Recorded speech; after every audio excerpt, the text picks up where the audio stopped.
मित्रों, क्या आपने कभी ऐसे लोगों को देखा है जिनकी बातों में मिठास होती है लेकिन उनके इरादे जहरीले होते हैं, जो सामने से दोस्त लगते हैं लेकिन भीतर से द्वेष और स्वार्थ की आग में जल रहे होते हैं।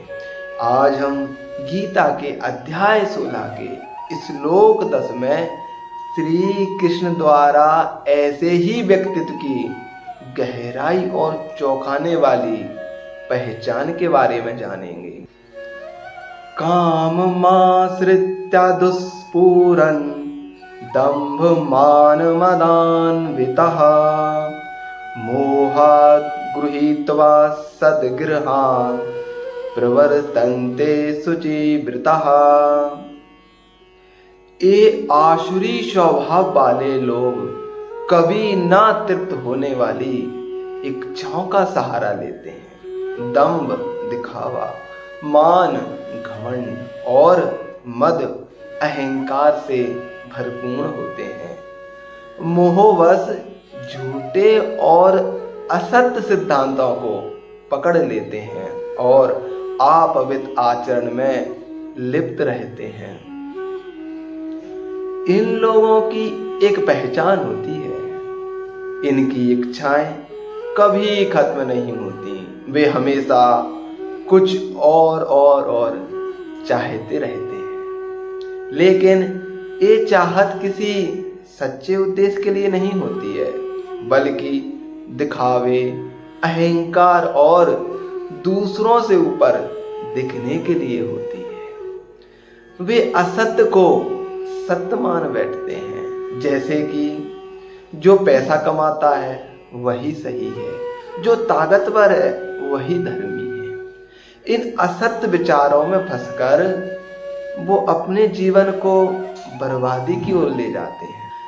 श्री कृष्ण यहाँ हमें सावधान कर रहे हैं। ऐसे लोग न केवल खुद विनाश की ओर आगे बढ़ते हैं, बल्कि दूसरों को भी अपने मार्ग पर खींचने का प्रयास करते हैं। इनसे सतर्क रहना ही नहीं, बल्कि हमें आत्मनिरीक्षण भी करना है। कहीं ये प्रवृत्तियां हमारे भीतर तो नहीं?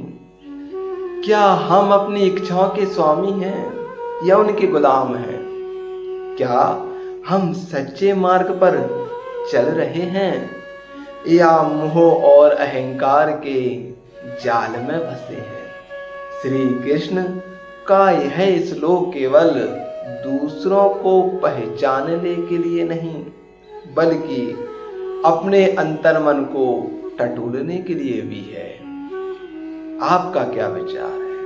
क्या कभी आपने ऐसी प्रवृत्तियों को अपने और दूसरों के भीतर अनुभव किया है?